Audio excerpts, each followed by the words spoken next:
DCP साहब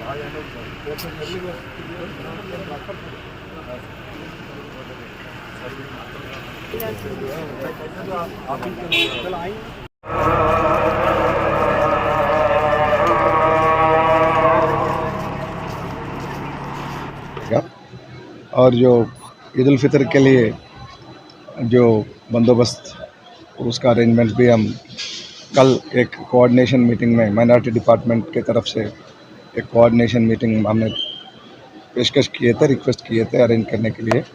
तो कल होगा वहाँ मीर आलम टैंक में, वो पूरा डिस्कस करके सभी डिपार्टमेंट्स के साथ हम पूरी तैयारी करेंगे और पुरानी शहर लोगों की और पूरे हैदराबाद सिटी लोगों को मेरे तरफ से पेशगी ईद उल फितर मुबारक। Thank you.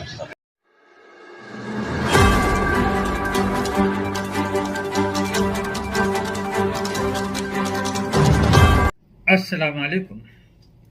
Choice news खुसूसी report में आपका खैर मकदम है।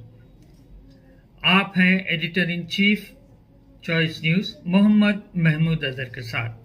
पेश खिदमत है ये खुसूसी रिपोर्ट। तो आदाबर से सबको नमस्कार। तो आज जुमात विदा के लिए हम यहाँ आए थे, यहाँ अरेंजमेंट्स ट्रैफिक और लॉ एंड ऑर्डर अरेंजमेंट्स देखने के लिए, और यहाँ पूरी तरह का अरेंजमेंट्स यहाँ है, उपस्थित है। और हमारा सिटी पुलिस के अलावा बाहर जिलाओं से भी तकरीबन 1000 ऑफिसर्स और मैन यहाँ इस बंदोबस्त के लिए आ चुके हैं। और आपको मालूम है कल जगनी की रात भी है, वो भी बहुत अच्छा एक ओकेशन है, तो उसके लिए भी ये पूरा बंदोबस्त ये तैयार रहेगा। और जो ईद उल फितर के लिए जो बंदोबस्त उसका अरेंजमेंट भी हम कल एक कोऑर्डिनेशन मीटिंग में माइनॉरिटी डिपार्टमेंट के तरफ से एक कोऑर्डिनेशन मीटिंग हमने पेशकश किए थे, रिक्वेस्ट किए थे अरेंज करने के लिए।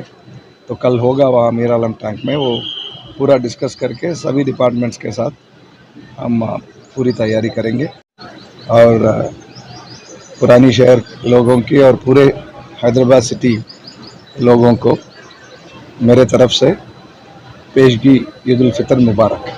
Thank you. इस खुसूसी रिपोर्ट को हमारे नुमाइंदे मीर हैदर अली ने आप तक पहुंचाया। अब Choice News chief editor Mohammad Mahmood Azhar को इजाज़त दीजिए।